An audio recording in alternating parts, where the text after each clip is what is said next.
আসসালামু আলাইকুম, সবাই কেমন আছো তোমরা? আশা করছি ভালো আছো। তো গুড মর্নিং জানাচ্ছি সুন্দর একটি সকালে।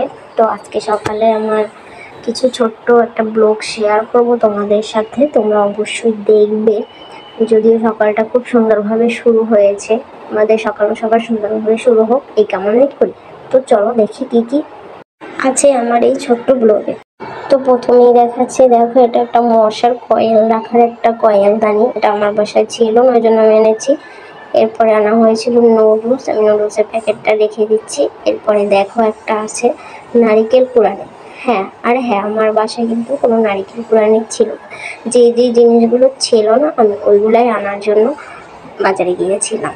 তো নারিকেল কুড়ানিটা কেমন হয়েছে সেটা তোমরা অবশ্যই জানাবে কমেন্ট করে। এটা কিন্তু একদমই নিউ কিনে এনেছি। আর এরপরে আছে তেঁতুল।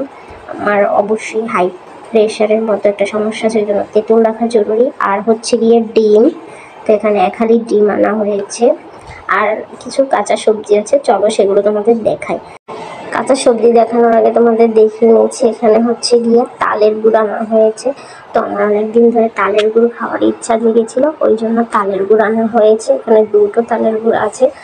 তারপরে আরও আছে, তালের গুড়টা আমি তোমাদের খুলেই দেখাচ্ছি, দেখো এখানে একদম। তারপরে আছে কাঁচা সবজির ভিতরে আছে দেখো মিষ্টি কুমড়া একটা, বা মিষ্টি লাউ যে যেটা বলো, এটা একদম পিচ্চি তেলে ভাজি করে খাওয়ার জন্য।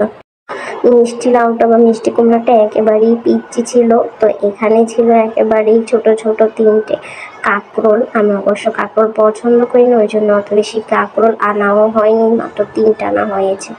আর এখানে আছে কাঁচা ঝাল, যদিও কাঁচা ঝালের আমাদের এদিকে অনেক দাম, ওই জন্য বড় বাজারে গিয়ে এনেছিলাম। আর এটা হচ্ছে টমেটো, অসিজনে টমেটো, তাও ভালো লাগছে নিয়ে আসলাম। আর আছে ঢেঁড়স। তারপরে দেখো আমার বাজারগুলা এ পর্যন্তই। সবাই আমার সাথে থাকার জন্য অনেক